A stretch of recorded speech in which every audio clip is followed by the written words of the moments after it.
पहले देखेंगे कि हमने कितने सोलर पैनल्स के साथ लगाने चाहिए। उसके बाद फिर हम लोगों को सीरीज में लगाने चाहिए कनेक्शन या पैरेलल में लगाने चाहिए। 5000 वॉट के सोलर पैनल किस तरह कितने लगा सकते हैं हम लोग, ये देखना है हम लोगों को। अब किस तरह से लगाएंगे, अब वो हमारा बहुत ज्यादा डिपेंड करता है, क्योंकि ये हमारे जो वोल्टेज होगा वही डिसाइड करेगा, हमारे जो कनेक्शन होते हैं वही डिसाइड करते हैं कि हमारे जो वोल्टेज क्या बनेंगे या हमारे एम्पेयर्स क्या बनेंगे। अब आहिस्ता आहिस्ता हम लोग सेटिंग के सारे पॉइंट्स को भी कवर करेंगे। इसके अलावा हम लोग कंपोनेंट्स को भी कवर करेंगे, इसके अंदर जो जो हमारे कंपोनेंट्स इस्तेमाल होंगे। तो यहाँ तक हमारे आप देख सकते हैं कि किस तरह से हमारे खाली तारें शुरू हुई थी, और अब देख सकते हैं आप कि किस तरीके से आहिस्ता आहिस्ता कंप्लीटली प्रोसेस के जरिए आपकी तमाम डीबी बॉक्स जो है वो अपनी शक्ल इख्तियार कर रहा है। अस्सलाम वालेकुम everyone, welcome back to my YouTube channel technical Asif. आज की वीडियो हमारी बहुत ज़्यादा रिक्वेस्टेड टॉपिक के बारे में, जो कि एवेरॉन टू 4 किलोवाट इन्वर्टर की कनेक्शंस और डीबी बॉक्स के बारे में। इस वीडियो में हम लोग सीखेंगे किस तरह से हम लोग 4 किलोवाट का किसी भी किस्म का सेटअप डिजाइन कर सकते हैं। इसके अलावा उसको हम लोग कनेक्ट कैसे कर सकते हैं आपस में, यानी कि सोलर पैनल को डीबी बॉक्स से और डीबी बॉक्स को इन्वर्टर से। इस वीडियो को बनाने का मकसद मेरा ये है कि आपको मैं गाइड कर सकूँ कि किस तरह से आपने अपने सोलर सिस्टम में कनेक्शन करने हैं, क्या क्या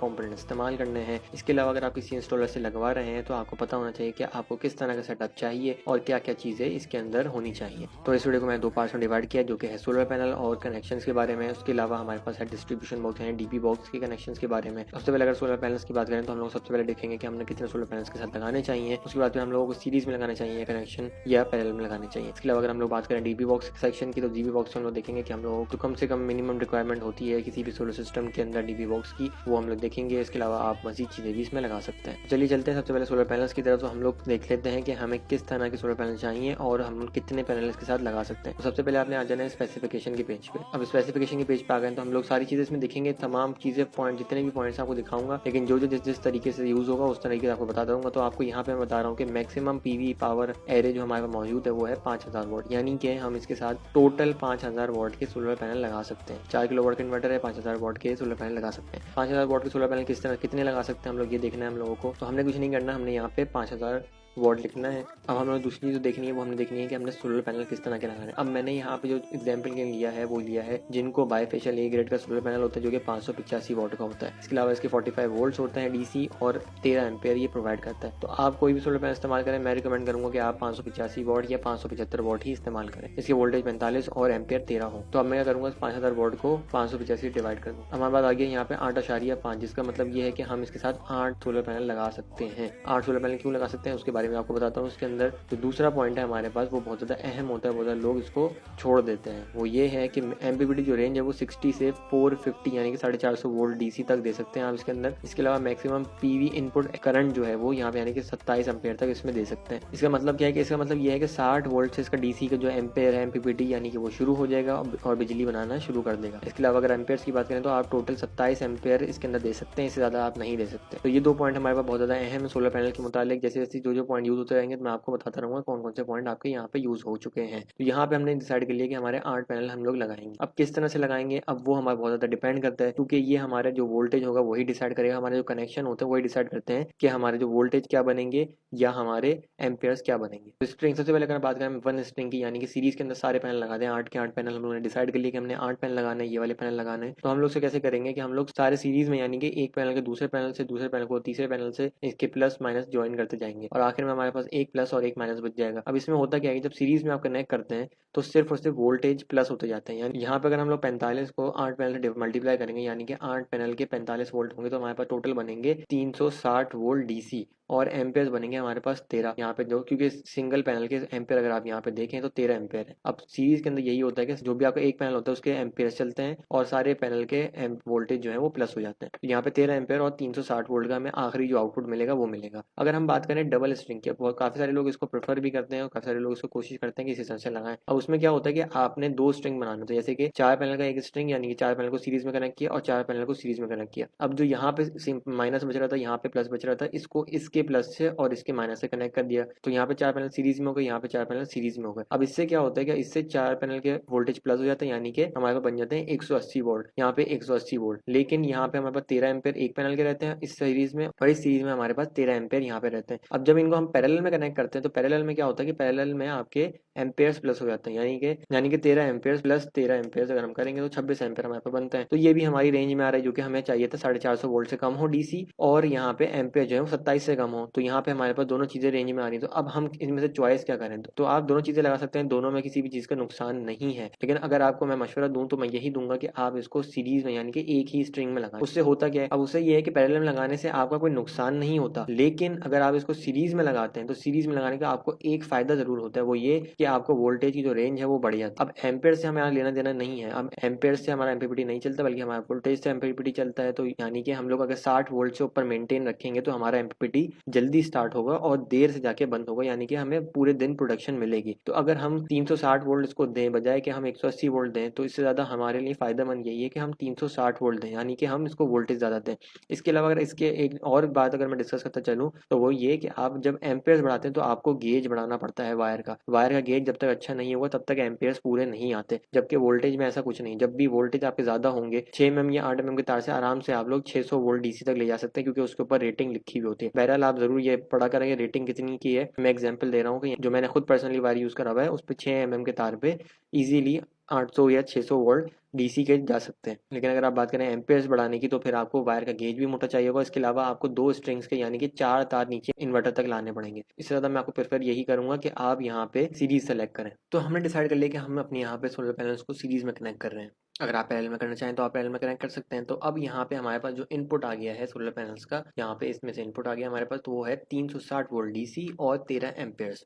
अब आहिस्ता आहिस्ता हम लोग सेटिंग के सारे पॉइंट्स को भी कवर करेंगे। इसके अलावा हम लोग कंपोनेंट्स को भी कवर करेंगे, इसके अंदर जो जो हमारे कंपोनेंट्स इस्तेमाल होंगे। तो अब हमने क्या करना है, अब हमने देखना है कि डीसी ब्रेकर लगाना है। अब हमने डीसी ब्रेकर कितने एम्पेयर्स का लगाना है। तो डीसी ब्रेकर के एम्पेयर्स पता करने के लिए हम लोग जाएंगे अपने डाटा शीट के ऊपर। डाटा शीट पे आप देख सकते हैं यहाँ पे मैक्सिमम पीवी इनपुट करंट, यहाँ पे यानी कि पीवी का जो इनपुट करंट होना चाहिए, जो मैक्सिमम हमारे पास रेंज है वो है 27 एम्पेयर। 27 एम्पेयर से ज्यादा इसकी पीवी की रेंज जो है वो नहीं होनी चाहिए। तो हमने क्या करना है कि हमने इसमें से जो 27 का एम्पेयर का ब्रेकर लगाना है, या फिर इसमें 26 एम्पेयर का ब्रेकर लगाना है, या उससे नीचे नीचे आप लगा सकते हैं जो भी आपको स्टैंडर्ड साइज मिले। अब मुझे 27 से नीचे जो स्टैंडर्ड साइज मिला है वो मिला है 20 एम्पेयर। अब ये हमारी रेंज के लिए बिल्कुल बेहतरीन है। वो क्यों? क्योंकि आप देख सकते हैं हमारे पास जो रेंज है वो 13 एम्पेयर है, तो 13 एम्पेयर हमारे 20 एम्पेयर से कम होती है। 27 एम्पेयर से कम लगाने का मकसद ये है कि जैसे ही अगर हमारे इन्वर्टर या सोलर पैनल में किसी खराबी की वजह से या इन्वर्टर की तरफ से किसी खराबी की वजह से इनमें से तारों में से 27 एम्पेयर से ज्यादा फ्लो होने लगे, तो हमारा ब्रेकर जो है वो ट्रिप कर जाए, उस कनेक्शन को ब्रेक कर। तो यही इसका बेसिकली सेफ्टी का मकसद भी होता है। तो मैंने यहाँ पे 20 एम्पेयर का लगाया, जो कि हमारी सेफ्टी रेंज से बहुत ज्यादा अच्छा है, क्योंकि 13 एम्पेयर हमारे नॉर्मली जाएंगे इसमें से, अगर फुल पावर पे भी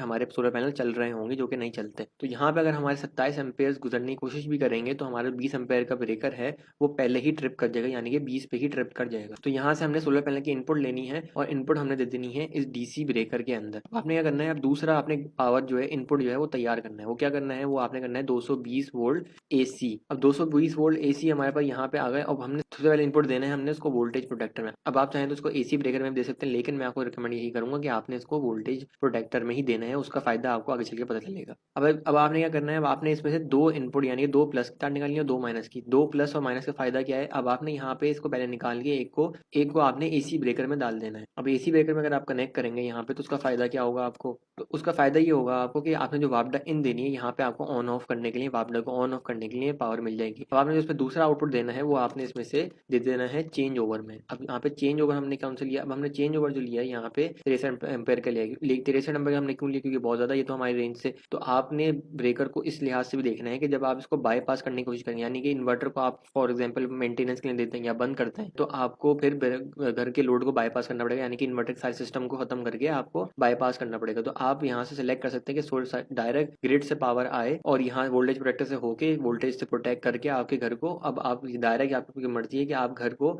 इससे चला सकते हैं डायरेक्ट, यानी कि ये फ्लो होगा वो करंट का वो इस तरीके से होगा, करंट का फ्लो होगा वो ग्रिड की पावर आएगी और इस तरीके से आपके चेंज ओवर में जाके डायरेक्ट घर को चलाएगी। लेकिन अगर आप ऐसा नहीं करते तो फिर यहाँ से ये आउटपुट क्या आपने ब्रेकर के इनपुट में देने होते हैं, यह भी आपको डिस्कस करूंगा जब ये इसकी बारी आएगी। तो फिलहाल हमने इसको बाईपास नहीं करना, हमने इसको डायरेक्ट बस जस्ट कनेक्ट कर दिया। तो अब क्या करना है आपने, अब आपने यहाँ पे पहले वापडा की इनपुट लेनी है। अब आपने वापडा की इनपुट क्यों लेनी है, क्योंकि आपको जो इन्वर्टर होता है वो बाय डिफॉल्ट जो आता है वो उसकी सेटिंग होती है यूएसबी, यानी कि यूटिलिटी सोलर और बैटरी। तो वो सबसे पहले आपको एक्सपेक्ट यही कर रहा होता है कि आप उसको यूटिलिटी देंगे, यानी कि वापडा देंगे। तो हमने सबसे पहले इसको वापडा ही देंगे। तो हमने यहाँ पे वापडा कनेक्ट कर लिए। वापडा के कनेक्शन आप देख सकते हैं यहाँ से सीधे जा रहे हैं और यहाँ जाके इसके ऊपर वाले पार्ट में कनेक्ट हो रहे हैं। यहाँ पे आप देख सकते हैं यहाँ पे ये ऊपर वाले इनपुट वाले पार्ट्स में कनेक्ट हो रहे हैं, यानी कि लाइव में रेड तार और न्यूट्रल में यानी कि एन में ब्लैक तार यहाँ पे कनेक्ट होगी। इसके अलावा आप अर्थ का तार भी लगा सकते हैं। अब आपने क्या करना है, अब आपने यहाँ से डीसी ब्रेकर में से प्लस और माइनस देखने हैं और प्लस और माइनस का आपने डीसी ब्रेकर के अंदर खास तौर पर ख्याल रखना है। तो यहाँ पे हमने डीसी ब्रेकर से तार लेने हैं। अब डीसी ब्रेकर तार को हमने यहाँ पे लेके जाना है और अब हमने इसमें प्लस में प्लस और माइनस में माइनस इनपुट कर देना है। इसका ख्याल रखना है आपने। और यहाँ पे इन दोनों एंड्स पे यहाँ पे कनेक्टर लगेंगे। इसके अपोजिट कनेक्टर ये वाला लगेगा और इसके अपोजिट कनेक्टर ये वाला लगेगा। आपने कनेक्टर्स का बड़ा ख्याल रखना है। डेटा शीट की भी तमाम पॉइंट जो आपको ज़रूरत पड़ेगी मैं आपको पूरे पूरे बताता रहूँगा। आप वीडियो में जुड़े रहें। तो यहाँ तक हमारे आप देख सकते हैं कि किस तरह से हमारे खाली तारें शुरू हुई थी और अब देख सकते हैं आप कि किस तरीके से आहिस्ता आहिस्ता कम्प्लीटली प्रोसेस के जरिए आपकी तमाम डीबी बॉक्स जो है वो अपनी शक्ल इख्तियार कर रहा है। अब आपने तीसरा इनपुट जो है यानी कि जो हमारा बैटरी का इनपुट होता है, जो लास्ट इनपुट होता है हमारे पास, वो हमने दे देना है। अब हमने कैसे देना है, हमने 2 बैटरीज लेनी है। यहाँ पे अगर आपने मेरी डेवो बैटरीज का रिव्यू नहीं देखा तो आप वो भी देख सकते हैं। उसके अंदर मैंने आपको बताया कि मैंने क्यों डेवो बैटरीज और डीप साइकिल टेक्नोलॉजी सेलेक्ट की है। तो यहाँ पे आपने कनेक्ट किस तरह से करना होता है कि एक का प्लस आपने दूसरी बैटरी के माइनस से कनेक्ट करना होता है और फिर एक तरफ आपका माइनस रह जाता है, एक तरफ आपका प्लस रह जाता है। बेसिकली आपने उसको सीरीज में कनेक्ट करना होता है। अब यहाँ पे हमारे पास जो वोल्टेज बन जाएंगे वो 24 वोल्ट डीसी बन जाएंगे। अब आपने ब्रेकर यहाँ पे लगाना है। अब ब्रेकर कितने एम्पेयर का लगाया जाए, तो यहाँ पे जो आपने कैलकुलेशन करनी, देखें आप सारी सिंपल कैलकुलेशन होती हैं लेकिन काफ़ी लोगों को समझ नहीं आती, काफ़ी लोग आपको बताते नहीं हैं, गाइड नहीं करते सही से। तो मैं आपको यही बता रहा हूँ कि आपने किस तरह से कैलकुलेट करना होता है। अब बात यही है कि अगर आपको इसके बारे में नॉलेज है, अगर आप कॉन्फिडेंट हैं, अगर आपको पता है कि आप क्या कर रहे हैं, तो आप ज़रूर इलेक्ट्रिकल वर्क में आप अपना हाथ डालें, अपना काम करें। लेकिन अगर आपको इन्फॉर्मेशन नहीं है और आप कॉन्फिडेंट नहीं है अपने आप पर,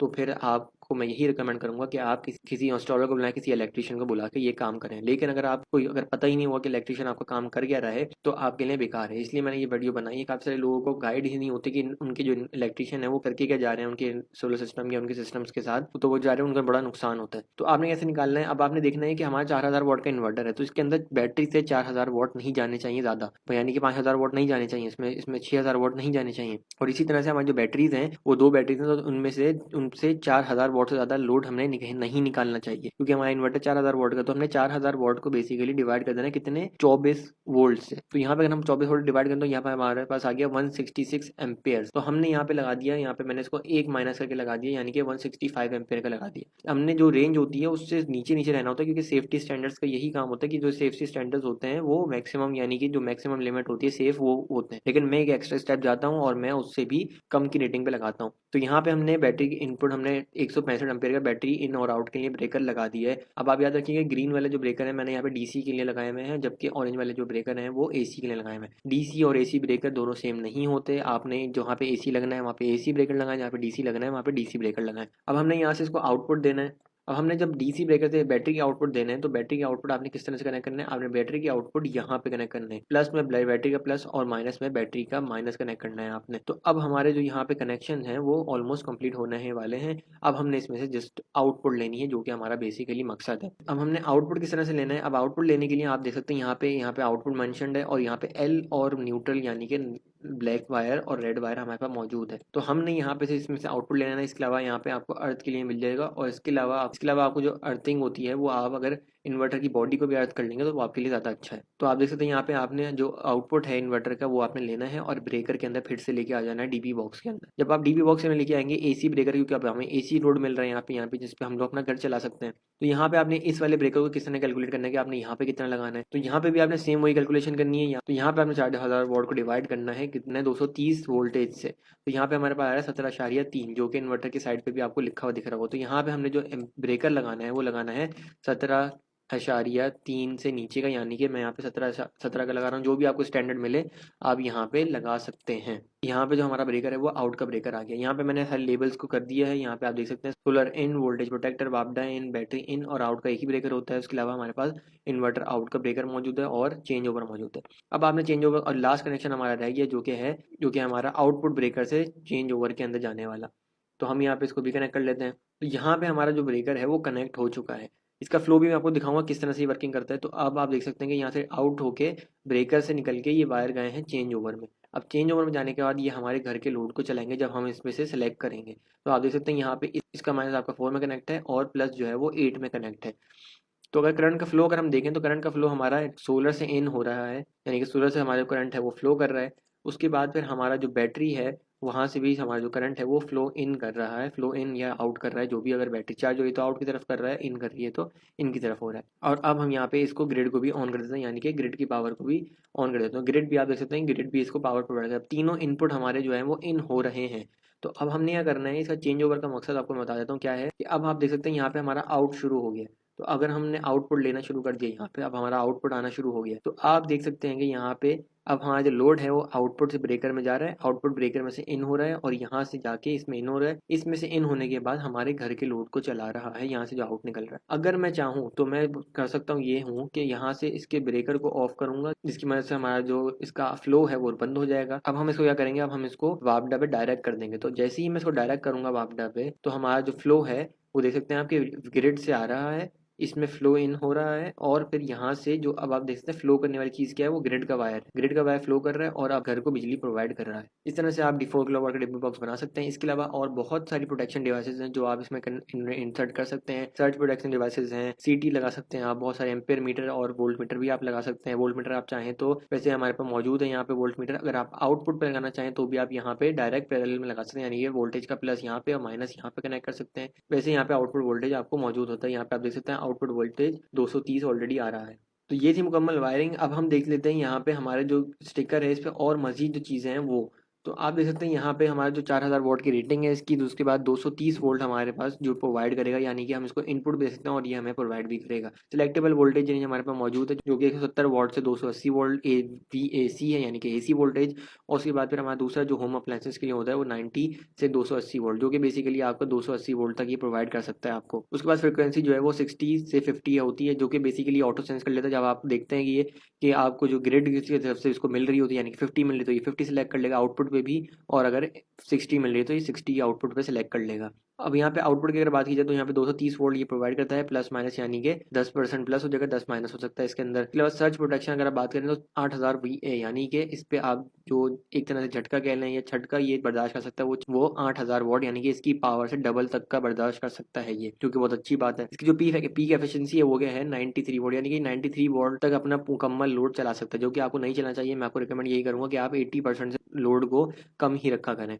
ट्रांसफर टाइम हमारे पास यहाँ पे 10 मिलीसेकंड और 20 मिलीसेकंड मौजूद है। वेव फॉर्म हमारे पास प्योर साइन वेव इन्वर्टर है हमारा बेसिकली। तो ये जो क्योंकि आपकी जो छोटे अप्लायंसेस होते हैं उसके अंदर जो ब्लिंकिंग आ रही होती है वो आपको नॉन प्योर शाइन इन्वर्टर की वजह से आ रही होती है, क्योंकि वो प्योर शाइन नहीं होते, उसकी जो इन्वर्टर की वेव है वो स्टेबल नहीं होती। बैटरी की अगर बात की जाए तो 24 वोल्ट की बैटरी आप एक साथ लगा सकते हैं। इसका जो फ्लोटिंग चार्ज है, यानी कि जो मैक्सिमम चार्जिंग होगी वो कर सकते हैं आप, वो 27 वोल्ट इसकी जो रिकमेंडेड है वो आप कर सकते हैं, लेकिन आप इसको 28 या 29 तक भी ले जा सकते हैं। ओवर चार्ज प्रोटेक्शन हमारे पास बात करेंगे तो हमारे पास ओवर चार्ज प्रोटेक्शन है 33 वोल्ट की, यानी कि जैसे ही अगर बैटरी किसी भी हाल में अगर 33 वोल्ट तक पहुंचती है तो ये फौरन से इसको कट ऑफ करा देगा, बैटरी को ऑफ कर देगा। सोलर एमपी चार्जर की बात की जाए तो सोलर चार्जर की जो टाइप है हमारे पास यहाँ पे मौजूद है वो MPPT है। मैक्सिमम PV एरे अगर बात की जाए तो 5000 वोल्ट तक के पैनल आप इसके साथ लगा सकते हैं, जो कि मैं आपको बता दिया कि 585 वोल्ट के 8 पैनल आप इसके साथ लगा सकते हैं। MPPT रेंज हमारे पास ऑपरेटिंग वोल्टेज जो है वो 60 वोल्ट से 450 वोल्ट DC है, यानी कि आप इसको 60 वोल्ट जैसे ही मिलेंगे इसको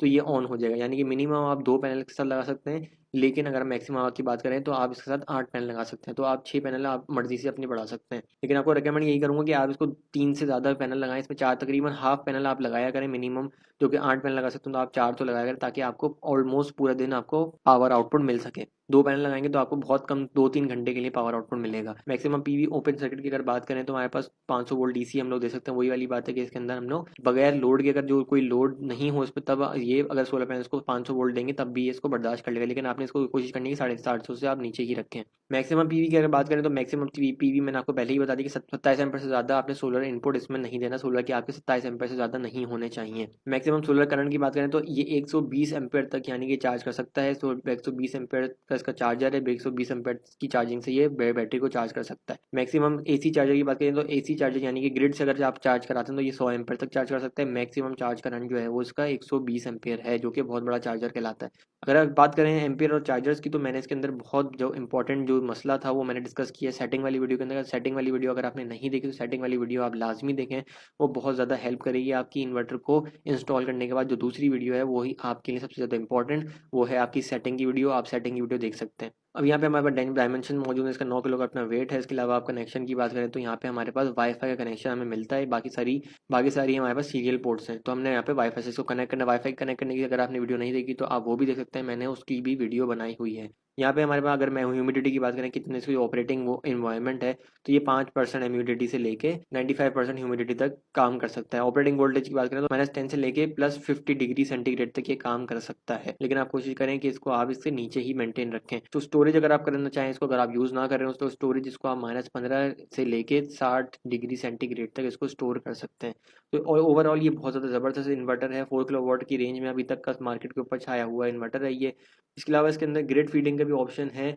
उसके बारे में कितनी हकीकत है, वो क्या हकीकत है, उसको कैसे करते हैं, कैसे अप्लाई करेंगे, तो ग्रीन मीटर की वीडियो भी आने वाली है। ग्रीन मीटर या नेट मीटरिंग आप किस तरह से अप्लाई कर सकते हैं और कौन कौन अप्लाई कर सकता है। जो 4 किलोवाट है ये बेसिकली इसके अंदर जो ग्रिड फीडिंग का ऑप्शन मौजूद है, लेकिन उसकी क्या सच्चाई है, क्या कर सकते हैं, कैसे इसको ऑन कर सकते हैं और क्या क्या उसके लिए सेटिंग करनी पड़ेगी, क्या क्या चेंज करना पड़ेगा, तो वो उसकी वीडियो की बहुत जल्द आने वाली है। तो अगर आपने चैनल को सब्सक्राइब नहीं करा तो चैनल को सब्सक्राइब कर लें और बेल नोटिफिकेशन ऑन करें, ताकि आपको जैसे ही वाली वीडियोस अपलोड हो तो आपको उसका नोटिफिकेशन मिल सके। और अगर आपने मेरे 2.5 किलोवाट की डीपी बॉक्स और कनेक्शन की वीडियो नहीं देखी तो आप वो भी देख सकते हैं। 2.5 किलोवाट का भी मैंने इसी तरह से मुकम्मल गाइड बनाई है। उसके अंदर सोलर पैनल के बारे में बताया, ओवरव्यू बताया है, तो 4 किलोवाट के तमाम सेटअप के बारे में मैंने उसके अंदर बताया है। उम्मीद है आपको वीडियो पसंद आई होगी। वीडियो पसंद आई है तो लाइक करें, कमेंट करें। अगर आपको कोई सवाल है तो भी आप कमेंट कर सकते हैं, मैं रिप्लाई करता रहता हूँ आपके जवाबों का। इसके अलावा अगर आप चैनल को सब्सक्राइब करें और बेल आइकन जरूर दबाएं, क्योंकि जैसे ही आपको कोई भी नई वीडियो मिले तो उसका नोटिफिकेशन मिल सके। इसके अलावा अगर मैं कमेंट का रिप्लाई करूँ तो आपको उसका भी रिप्लाई का नोटिफिकेशन मिल सके। मिलते हैं किसी और वीडियो में किसी नए टॉपिक के साथ, तब तक के लिए अल्लाह हाफिज़।